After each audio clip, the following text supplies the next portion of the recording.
अगर अपने शहर में यह क्लब ना होता तो हर शाम हम पर भारी पड़ जाती। क्यों? बात सही है। अरविंदा, तुम खामोश क्यों हो भाई? अरे मेरा पार्टनर भी तो खामोश है। क्या खेलूं, कुछ समझ में नहीं आ रहा है।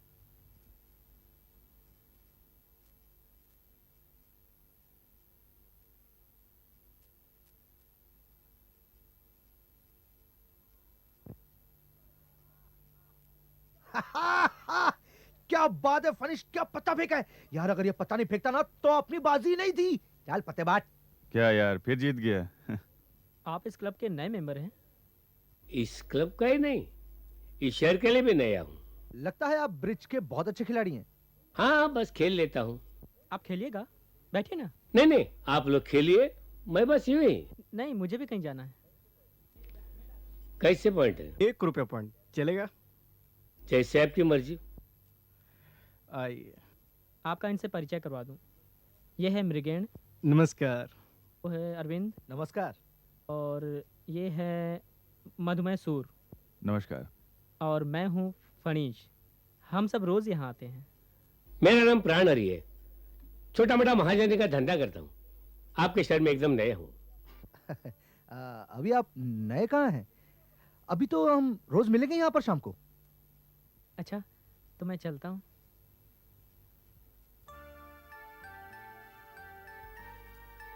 अच्छा, तो आप लोग ब्रिज के अलावा दूसरा कोई खेल नहीं खेलते? दूसरा? आपका मतलब दूसरे खेल से? पोकर या रनिंग फ्लैश? नहीं नहीं, जुआ खेलना एकदम मना है। ब्रिज जुआ नहीं है ना। जिसने भी ताश के खेल का आविष्कार किया है, बहुत सोच समझ कर किया है। मतलब? ताश एकांत में और अपनों के बीच खेला जाए तो ज्यादा मजा आता है।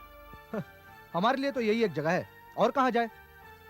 आइए ना आप सब मेरे घर, फ्लैश खेलेंगे। खेल में पैसा ना लगे तो खेल खेल जैसा नहीं लगता। हाँ, बिल्कुल सही कहा आपने। अच्छा, आप रहते कहाँ पर हैं? यही शहर के बाहर पुरानगा माइंस के रास्ते पर मेरा घर है। अच्छा ठीक है, किसी दिन चलेंगे। किसी दिन क्यों, कल ही आइए ना। आइए आइए, मैं आपका ही इंतजार कर रहा था। आप समय के बड़े पाबंद है। आइए। मकान आपका बहुत आलीशान है। हाँ, सजा सजाया मिल गया। बैठिए ना। Thank you. यहाँ अकेले ही रहते हैं? हाँ, अब तो अकेला ही हूँ। कब शादी हुई, कब पत्नी गुजर गई, पता ही नहीं। कटक शहर में रहता था, वहाँ कुछ अच्छा नहीं लगा, इसलिए सब कुछ बेच बाच कर यहाँ चला आया। बस दिन काट रहा हूँ। और खाना पीना? है, एक नौकरानी है, कटक में भी साथ थी, यहाँ ले आया हूँ। अच्छा अच्छा, चलिए पत्ते बांटते हैं। अरे अरे, कुछ जलपान तो कीजिए। मोहिनी।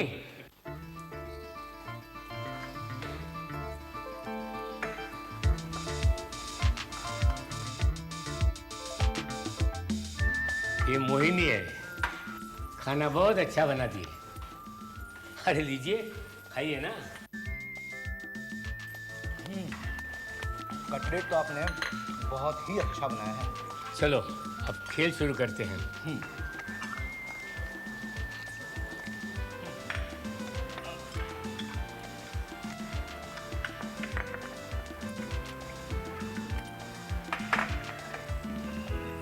देखिए, पहला राउंड तो कंपलसरी ब्लाइंड होगा। मालूम। हाँ, मालूम। ये मेरा ब्लाइंड। मेरा भी ब्लाइंड। मेरा भी ब्लाइंड। मेरा 2 रुपये ब्लाइंड। पैक।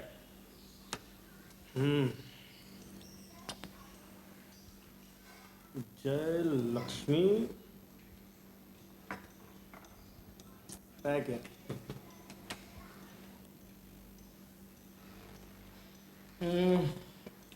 शो। पैसे डाल। हाँ।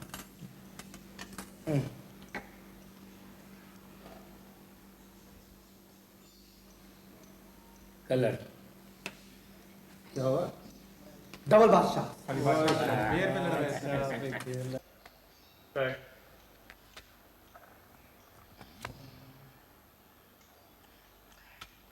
₹5। 10 रुपये ब्लाइंड। पैक।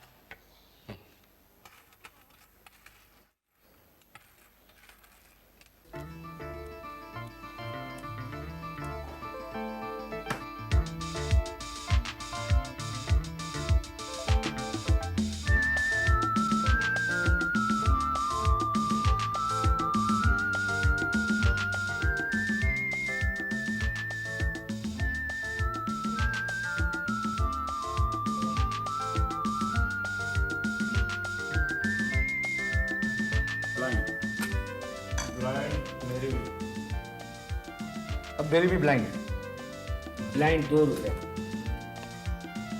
ब्लाइंड 2 रुपए। 2 रुपए ब्लाइंड मेरी भी। 2 रुपए ब्लाइंड मेरी भी। 2 रुपए ब्लाइंड। मेरी भी 2 ब्लाइंड। ये क्या हो रहा है? आप पत्ते लगा रहे हैं? क्या हुआ? प्राणी बाबू ने एक पत्ता हाथ से नीचे फेंका। नहीं मेरी बात सुनो। इनके हाथ में 4 पत्ते कैसे आ गए? नहीं, बात सुनो मेरी। पत्ता तो प्राणहरि बाबू ने बांटा था ना। इसका मतलब ये पत्ता लगाते हैं। ये बेईमानी है। नहीं मेरी बात सुनो। हम नहीं खेलेंगे अरे। नहीं नहीं देखो देखो देखो देखो मैंने जबरदस्ती नहीं लिया भाई साहब। हाँ हाँ? और मेरे तो 3 निकल गए। और यार ओहो, अरविंद तो हमेशा अंदर घुसा रहता है यार। अरे ये रोज का धंधा है, पता नहीं अकेले में क्या बातें करता रहता है। मुझे तो लगता है ये साला मुहन्नी पर लट्टू हो गया।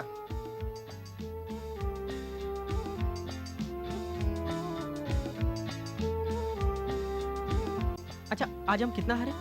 यार रोज तो 4-5 हजार हार ही जाते हैं। बस हारोगे? प्राण हरी पत्ते जो लगाता है।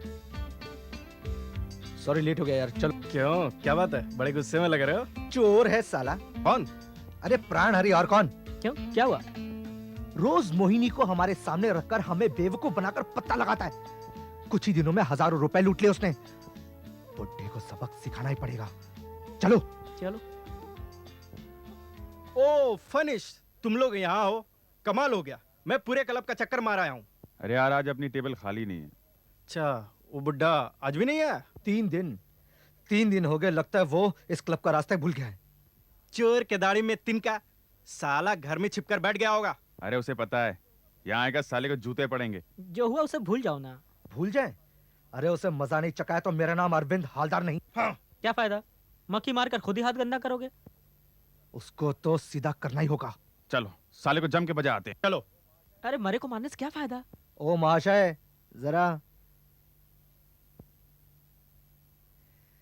इस काम को हमें बहुत सावधानी से करना होगा।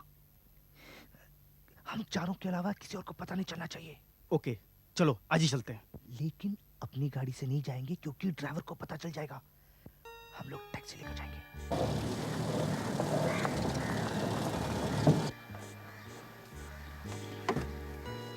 आप जरा टैक्सी घुमा के रखिए, हम लोग अभी आते हैं।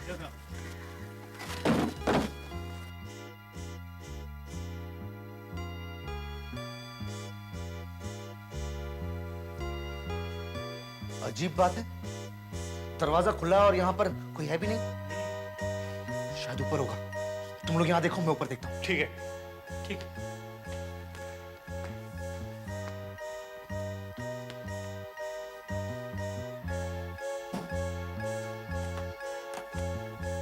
ये बता, ये बुड्ढा कहाँ गया होगा? शायद ऊपर होगा। नहीं पहले अरविंद को तो आ जाने दो। ऊपर तो दरवाजा बंद है, शायद अंदर कोई नहीं है।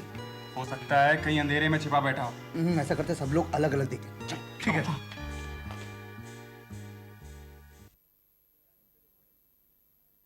यहाँ नीचे तो कोई नहीं है, मुझे लगता है ऊपर ही शायद छुपा हुआ बैठा है। लेकिन उसे तो मालूम ही नहीं कि हम यहाँ आने वाले हैं। डर तो वो उसी दिन गया था जिस दिन मैंने उसको धमकी दी थी। तो चलो ना फिर ऊपर जाकर देख लेते हैं। फायदा, दरवाजा तो बंद है। अरे एक बार देखने में हर्ज क्या है? चलो हाँ, चलो।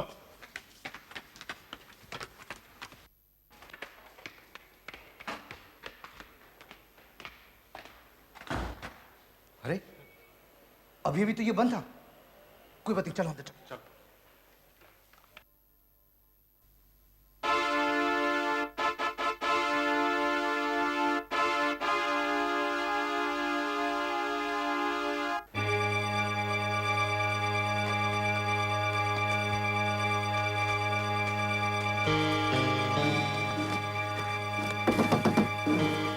चलो चलो।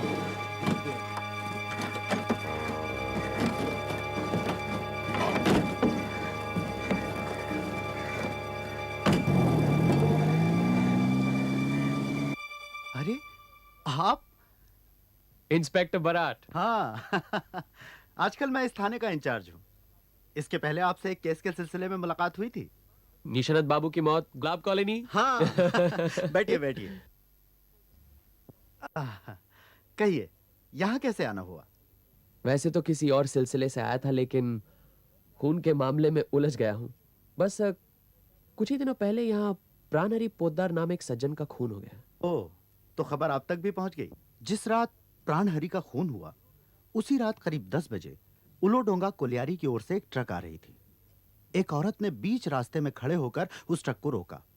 ट्रक के रुकने पर उसने ड्राइवर को बताया कि उसके मालिक का खून हो गया है और उसे थाने में खबर करनी है। ट्रक ड्राइवर की रिपोर्ट पर हम आधे घंटे में घटनास्थल पर पहुंच गए थे। वो औरत मोहिनी थी। जी हाँ, अब वो कहाँ है? उसी मकान में। हमने उससे कहा भी कि तुम अकेली औरत हो, यहां इस वीराने में कहां रहोगी, हम कोई इंतजाम किए देते हैं। उसने मना कर दिया, कहा कि मैं दरवाजा बंद करके रह लूंगी, मुझे डर नहीं लगता। अच्छा, आपको इन चारों लड़कों पर शक कैसे हुआ? मोहिनी ने बताया कि 4 लड़के अक्सर ताश खेलने घर आया करते थे। क्लब से पता चला कि ये वही 4 थे जिनके साथ प्राणहरि अक्सर ताश खेला करते थे।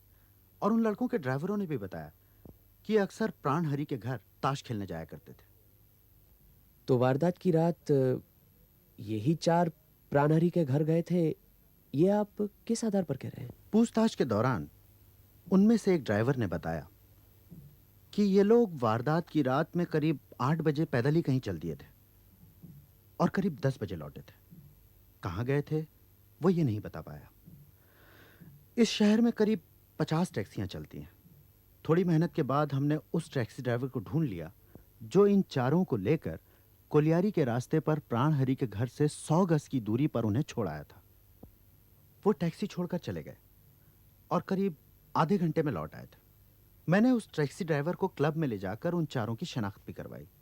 ये चारों वही थे, मृगेन, मधुमेह, अरविंद और फणीश। सभी एक एक कोयला खदान के मालिक के पुत्र हैं। इन चारों से अलग अलग जिरह करने पर वो लोग ये मान तो गए हैं कि कभी कभी वो प्राणहरि के घर ताश खेलने जाया करते थे, लेकिन जिस रात कत्ल की वारदात हुई उस रात वो लोग वहां गए थे ये मानने को बिल्कुल तैयार नहीं है। अब आप ही बताइए मैं क्या करूं। महज एक टैक्सी ड्राइवर के बयान पर मैं इन लोगों के खिलाफ कार्रवाई तो नहीं कर सकता।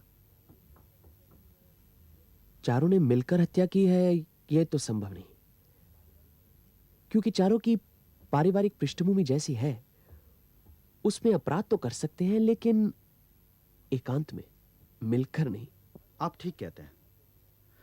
अरविंद हालदार का बड़ा भाई गोविंद हालदार मुझे 5,000 की घूस देने आया था। अच्छा, बड़ा ही धूर्त और चालाक आदमी है। मुझे इशारे में कह रहा था कि अगर मैं ये केस दबा दूं तो मुझे 5,000 और दे। अच्छा इंस्पेक्टर बराट, मैं प्राणहरि के घर जाना चाहता हूं और ये मोहिनी से मिलना चाहता हूं। हाँ जरूर, आज ही चलिए।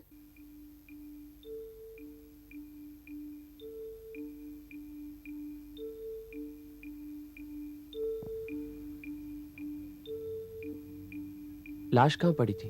यहां, सर इस तरफ था।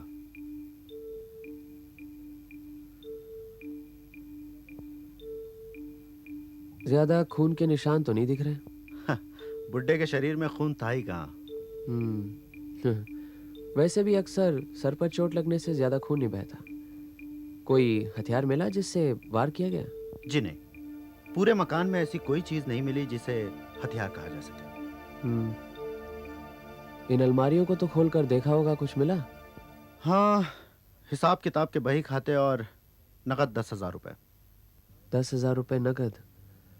हाँ, महाजनी का धंधा करते थे, शायद पैसे घर पर ही रखते होंगे।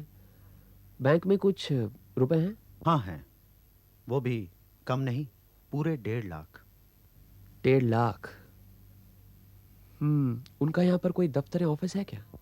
दफ्तर के नाम पे एक छोटा सा कमरा था और उसमें 2-4 बही खाते, लेकिन उसकी हालत देखकर यह लगता था कि महाजनी का धंधा ठीक नहीं चल रहा है।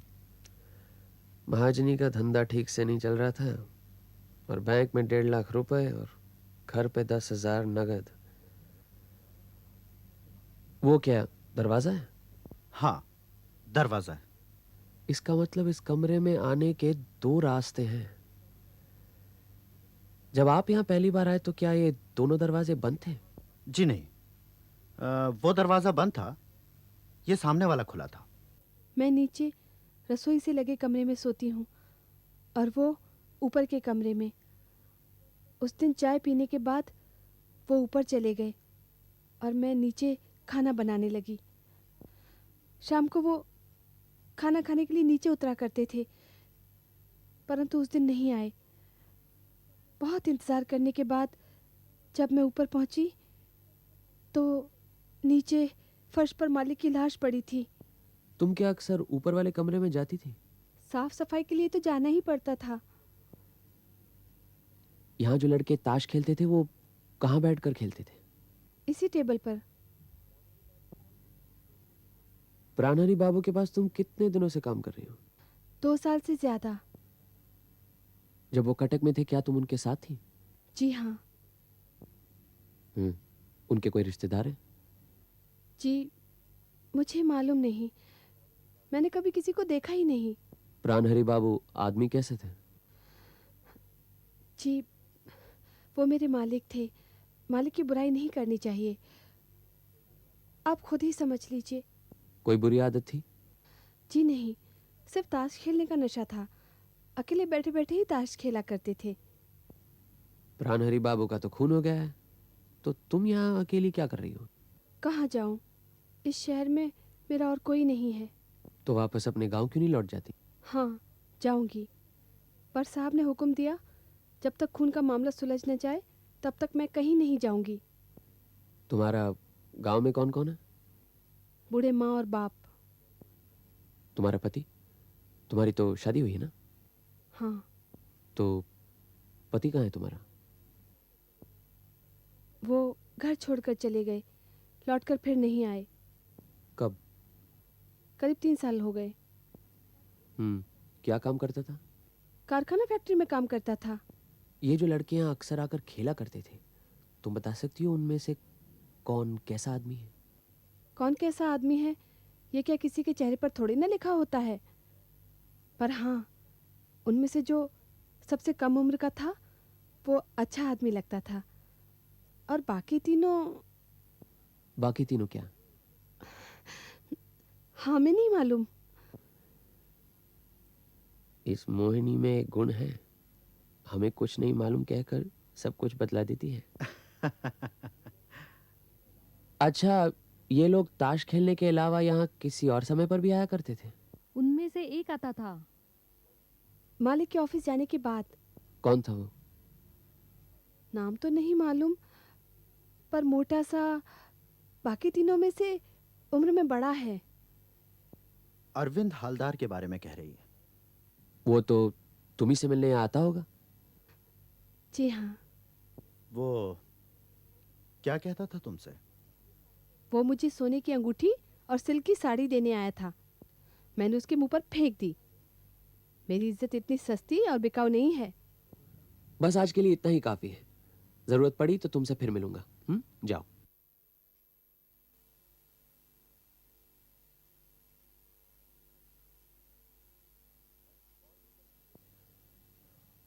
और भी कई चीजें जाननी है। हाँ हाँ पूछिए। अच्छा ये बतलाइए कि सर पर चोट लगने के अलावा शरीर पर चोट के और कोई निशान थे? नहीं। मृत्यु क्या एक ही वार में हुई थी? जी हाँ, वार सर के दाहिने हिस्से में हुआ था। हथियार किस तरह का था? ये कहना जरा मुश्किल है, पर हथियार जरूर लंबा और भारी था। कटारी की तरह धार वाला भी नहीं और मोटा भी नहीं, पर कटारी के ऊपरी हिस्सा से वार करने पर ऐसा हो सकता है। रसोई में इस्तेमाल होने वाला चिमटा या कुछ और? नहीं। बड़ी सी टॉर्च? नहीं, उससे भी किसी भारी चीज का इस्तेमाल किया गया है। अच्छा, वार सामने से हुआ था या पीछे से? सामने से। माथे से लेकर सिर के बीच तक की हड्डी टूटी है, पीछे की हड्डी को कुछ नहीं हुआ। वार पीछे से किया गया हो, यह बात क्या जरा भी संभव नहीं? संभव है, अगर आदमी की लंबाई 10 फुट से ज्यादा हो।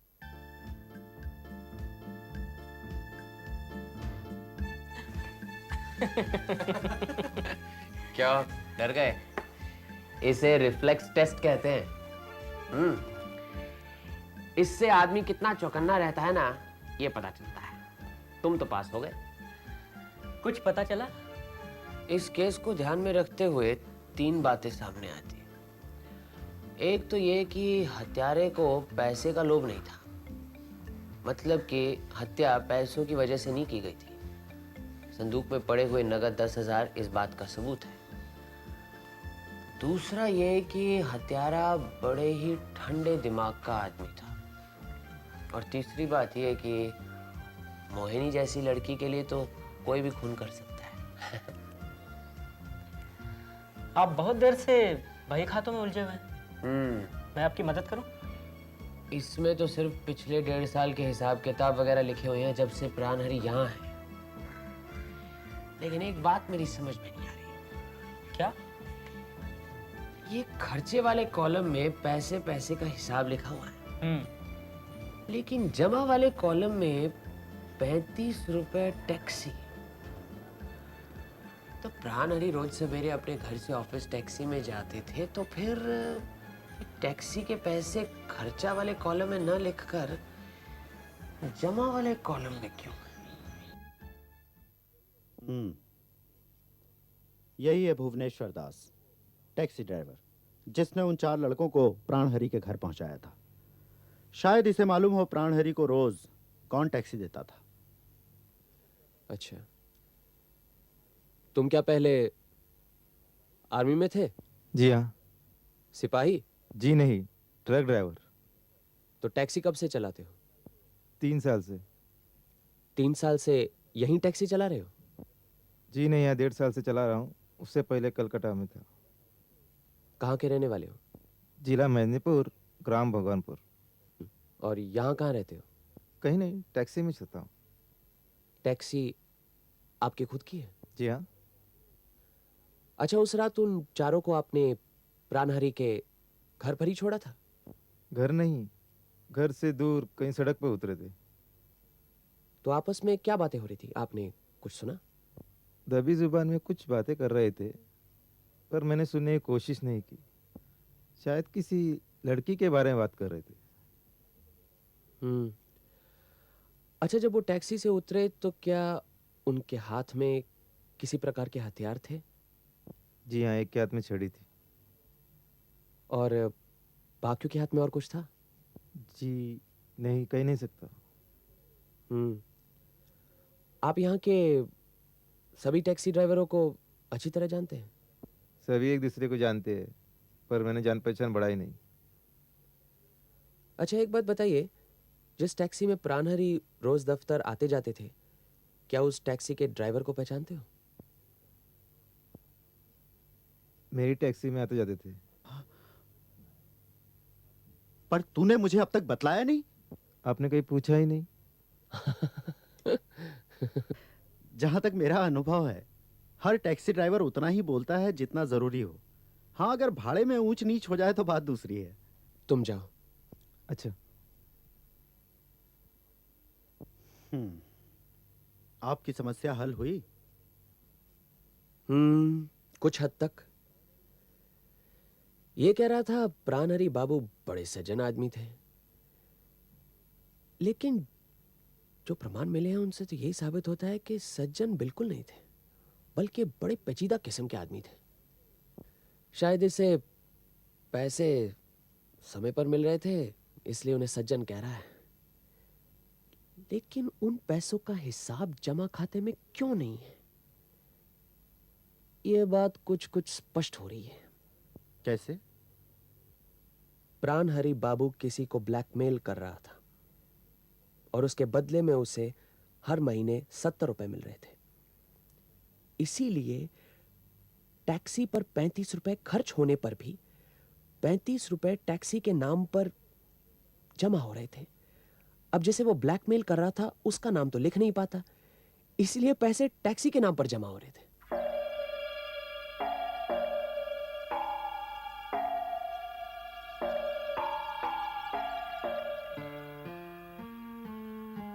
वो जो हमारी तरफ पीठ करके बैठा है ना, ताश के पत्ते बांट रहा है, वो है मधुमेह सूर। वो जो ताश उठा रहा है ना, वो है अरविंद। बाहर मृगेन को टेनिस खेलते देख ही लिया आपने। पावरफुल सर्विस है, बैकहैंड भी बढ़िया है। चलो। अरे अभी आए, अभी चले? मुझे जो मालूम करना था वो तो कर लिया, बस उनकी सेहत और हाथ पैर चलाने का तरीका। यही तो देखना था। और कहीं चलना है? मेरे ख्याल से कल इन तीनों के घर चलते हैं।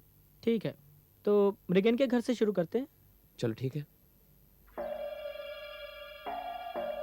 मृगेन, ये मेरे पिताजी के दोस्त हैं, कलकत्ते से आए हैं। मालूम है, ब्योमकेश बख्शी। जी हाँ, ब्योमकेश बख्शी, आपसे कुछ बातें करनी है। देखिए, आपके यहाँ दाल नहीं गलने वाली।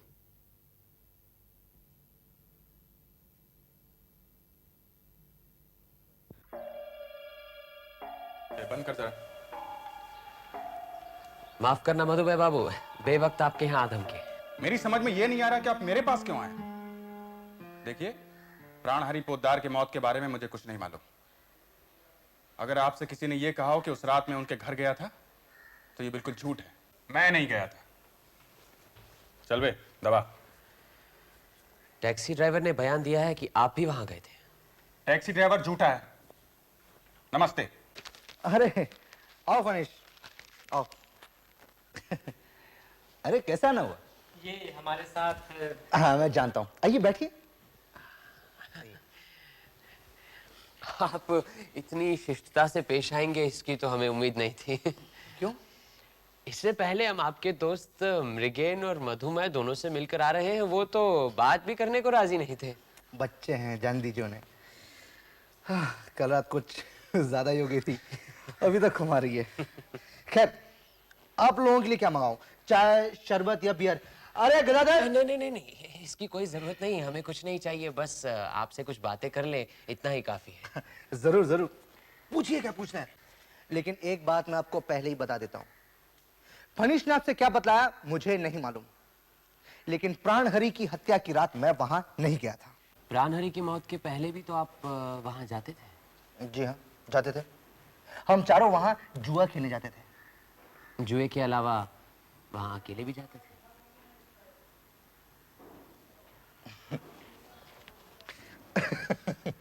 वहां एक लड़की काम करती है, मोहिनी, उससे मिलने। अच्छा, लेकिन काम नहीं बना? ब्योमकेश बाबू, आप बहुत बड़े डिटेक्टिव हो सकते हैं, पर आप दुनियादारी नहीं जानते। मोहिनी तो एक मामूली नौकरानी है, रुपया फेंकने से क्या कुछ नहीं मिल सकता। कितने पैसे दिए थे? 2000। मोहिनी को 2000 रुपए? क्या नौकरानी के लिए कुछ रकम ज्यादा नहीं है? मोहिनी को नहीं, उसके दलाल को दिए थे, बुढ़े प्राणहरि को। कैसा आदमी था? नीच, कमीना, दगाबाज। अच्छा, क्या पत्ते लगाकर काफी ठगा था उसने आप लोगों को? मुझे नहीं मालूम, मैं इतना जानता हूं कि वो जीता और मैं हारा। तो फिर उसे पीटने क्यों गए थे? किसने कहा मैं पीटने गया था? जो गए थे वो लोग अपनी बात कहें, मैंने गया था किसी को पीटने। हम लोग कहाँ जा रहे हैं? हम सीधा टैक्सी स्टैंड जाएंगे, वहां से प्राणहरि के घर जाना है, मोहिनी से एक दो सवाल पूछने हैं। ये लो, टैक्सी तो यहाँ खड़ी है। अरे साहब, आप कहाँ जाना है? हमें जरूरी काम के लिए प्राणहरि के घर जाना है, जरा उसकी नौकरानी से बातचीत करनी थी। साहब मुझे तो देर लगेगी, टायर पंक्चर है, बदलने में समय लगेगा।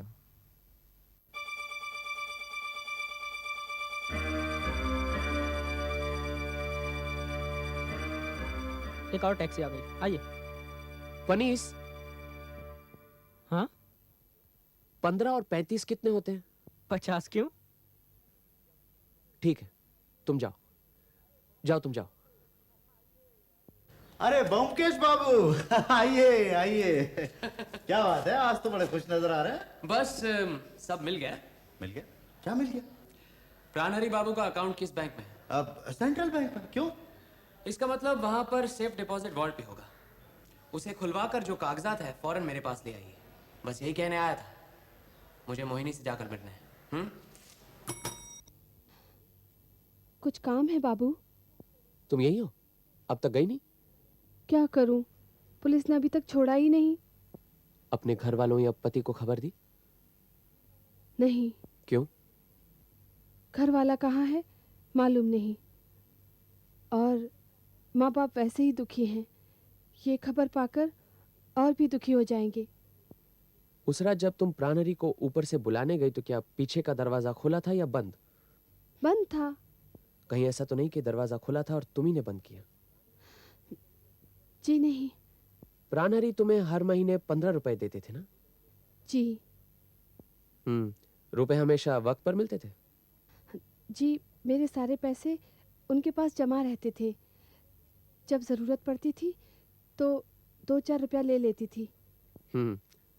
समझो तुम्हारे बाकी पैसे मारे गए। बस एक आखिरी सवाल है, तुम किसी बाएं हाथ वाले आदमी को जानती हो? बाएं हाथ वाला आदमी? यानी कि कोई ऐसा आदमी जो बाएं हाथ से अपना काम करता हो? जी नहीं।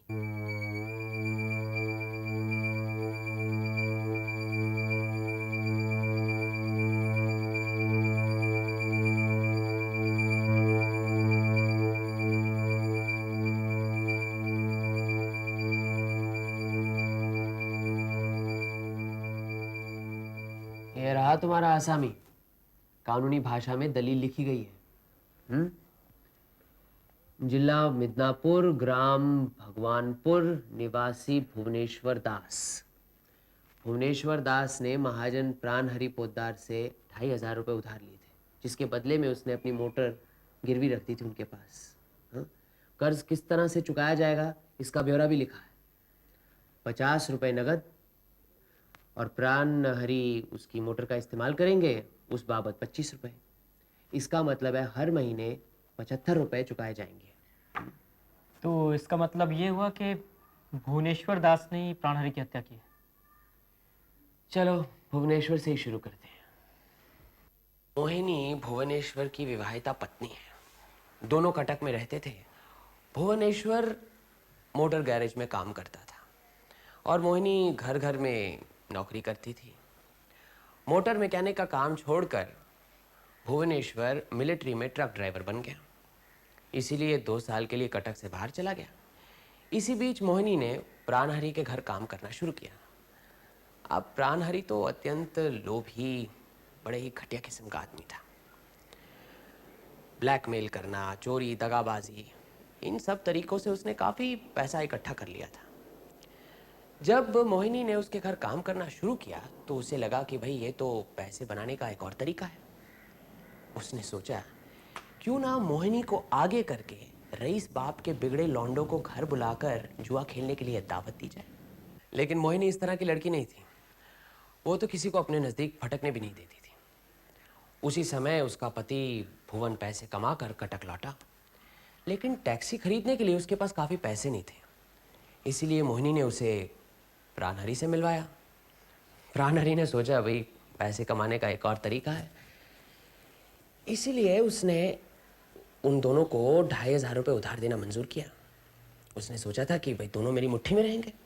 एग्रीमेंट बनाई, पैसे चुकाने की शर्तें भी रखी, जिन्हें दोनों ने मान ली। फिर तीनों कटक छोड़कर यहाँ पहुँचे। प्लान के मुताबिक प्राणहरि के घर 4 रईसजादे आने जाने लगे। तभी अरविंद हलदार की नज़र मोहिनी पर पड़ी, लेकिन मोहिनी उससे दूर ही रही और उसका पति वहीं पर रहने लगा। लेकिन प्राणहरि ने उसे अपने घर पर नहीं रखा, क्योंकि उससे उसके धंधे में खलल पड़ता ना। लेकिन मुझे तो पूरा यकीन है कि भुवन चुपके से ज़रूर मोहिनी से मिलता रहता था। शायद इसी दरमियान मोहिनी ने उससे कहा कि बुड्ढे की नीयत तो अच्छी नहीं है और बुड्ढा अरविंद हलदार से 2000 रुपये खाकर उसे अरविंद के साथ भिड़ा देना चाहता है। बस भुवन ने शायद फैसला किया कि बुड्ढे को ख़त्म कर देगा। फिर एक दिन तुम चारों ने प्राणहरि को सबक सिखाने के लिए उसके घर जाने के लिए टैक्सी ली। अब बदकिस्मती की बात है कि उस टैक्सी का ड्राइवर भुवन ही था।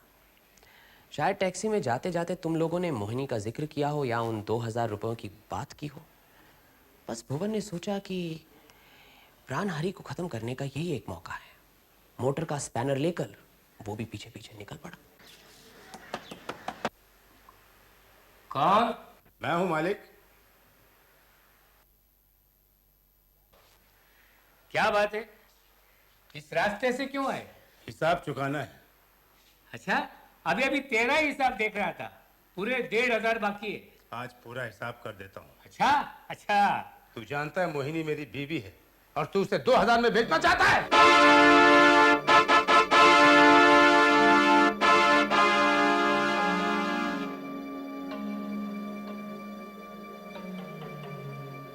तो चलो ना फिर ऊपर जाकर देख लेते हैं। फायदा, दरवाजा तो बंद है। अरे एक बार देखने में हर्ज क्या है? हाँ, चलो।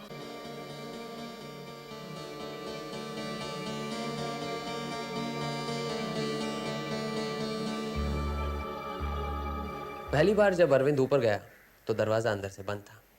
दूसरी बार जब चारों गए तो भुवन ने अंदर से दरवाज़ा खोल दिया था और पिछले दरवाजे से बाहर चला गया था।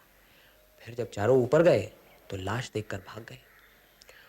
उस समय मोहिनी रसोई में खाना बना रही थी। उसे तो पता ही नहीं था कि घर में क्या हो रहा है। रसोई की छो छो आवाज़ में उसने कुछ सुना ही नहीं। जब उसने देखा कि प्राणहरी बाबू तो नीचे खाना खाने आए ही नहीं, ऊपर चले गए।